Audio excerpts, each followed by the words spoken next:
દર્શક મિત્રો, આજે આપણે એક એવા દંપતીને મળી રહ્યા છે કે જેમને ત્યાં ઘણા વર્ષો પછી એક બાળકનું રિઝલ્ટ આવ્યું છે, મતલબ કે એમના ઘરે બાળકનો જન્મ થયો છે.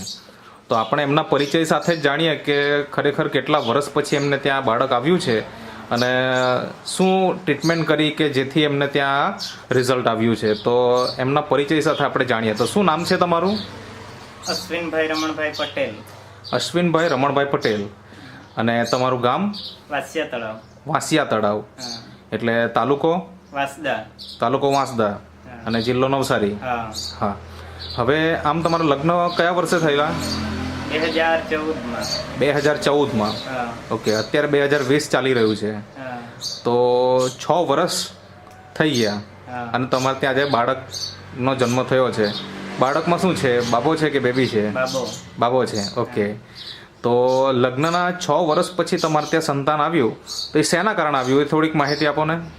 ત્યાં નેટસપ કંપનીનો નેચરામોર પાવડર મેન આ જે અહીંયા ટેબલ પર આપણે મૂકેલું છે, આ જે બધી પ્રોડક્ટ છે ને નેટસપ કંપનીની, આ પ્રોડક્ટ વાપરી, બરાબર? હા. કોના મારફતે મળી તમને? આ અશરફભાઈ મારફતે. આ જે પાસે બેસેલા છે અશરફભાઈ, એમના મારફતે તમને પ્રોડક્ટ મળી, બરાબર?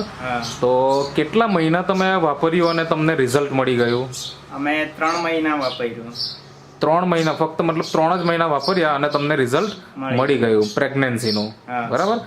હવે આ 6 વર્ષ દરમિયાન શું તમે ક્યાં ને ક્યાંક તો બતાવેલું જશે, એવું તો નહીં હોય કે તમે નેટસપની પ્રોડક્ટ ડાયરેક્ટ વાપરી હોય, બરાબર ને? તો ક્યાં ક્યાં બતાવેલું અને એના પાછળ તમે કેટલો ખર્ચો કર્યો હશે અંદાજે, એ થોડી વાત કરો ને તમારા ભૂતકાળ વિશે. અમે અહીંયા વાંસદામાં શ્રદ્ધા હોસ્પિટલમાં બતાવેલું. કેટલા સમય? અહીંયા 1 મહિના બતાવેલું. 2 મહિના.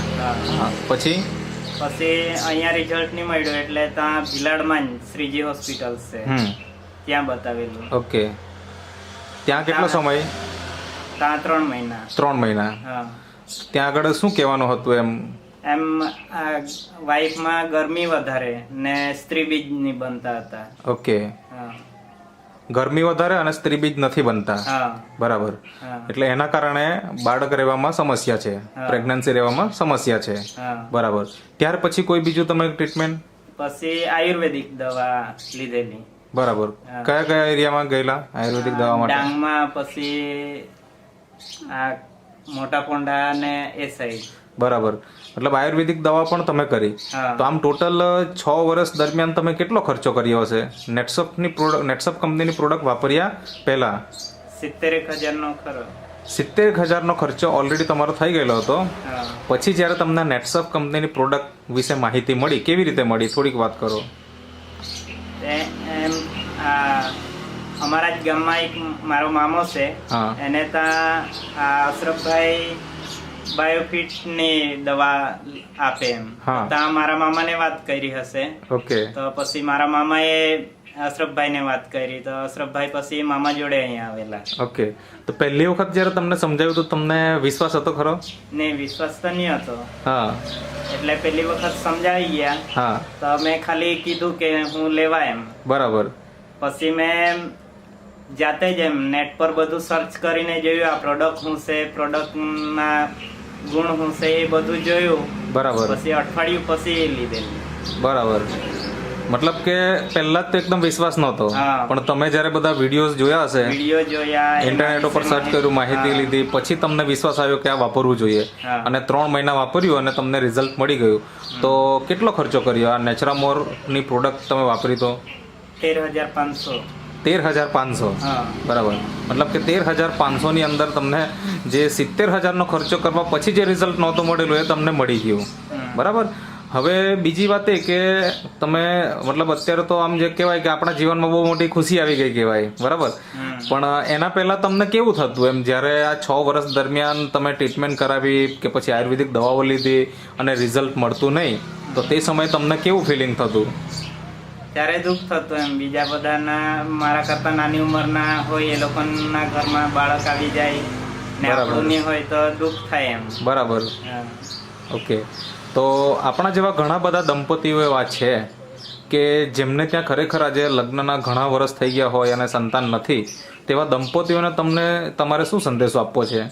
મારે તો એવા લોકોને એવું જ કહેવાનું કે આ નેટસપ કંપનીની પ્રોડક્ટ વાપરો, એમાં 100% રિઝલ્ટ મળશે જ એમ. બરાબર છે. થોડો વિશ્વાસ રાખવો પડે. હા, વિશ્વાસ રાખવો પડે. પોઝિટિવ વિચારવાનું કે આ પ્રોડક્ટ વાપરેલી છે તો મને પણ બીજાના જેવું આવ્યું સંતાન તેવું મને પણ મળશે જ એમ. બરાબર છે. પોઝિટિવ થિંકિંગ રાખવું પડે એમ. બેન, તમારે કંઈ કહેવું છે? તમારું નામ શું? શર્મિલા બેન. હા, આમ તમને અત્યારે કેવું થાય? આમ તમારા ઘરે બાળકનો જન્મ થયો અને એમાં પણ દીકરો આવ્યો તો કેવું થાય? આમ ખુશી થાય? બહુ ખુશ છો ને તમે? બરાબર. તો ખરેખર દર્શક મિત્રો, આપણે જોઈ શકીએ કે લગ્નના 6 વર્ષ પછી જ્યારે એમને ત્યાં સંતાન રૂપે એક બાબાનો જન્મ થાય છે તો આજે આપણે એમના ચહેરા ઉપર ખુશી જોઈ શકીએ. તો તમારા આસપાસમાં પણ ઘણા દંપતીઓ હશે કે જેમને ત્યાં કદાચ લાખો રૂપિયા ખર્ચા પછી પણ રિઝલ્ટ નથી આજે. તો એવા દંપતીઓનો સંપર્ક કરાવો.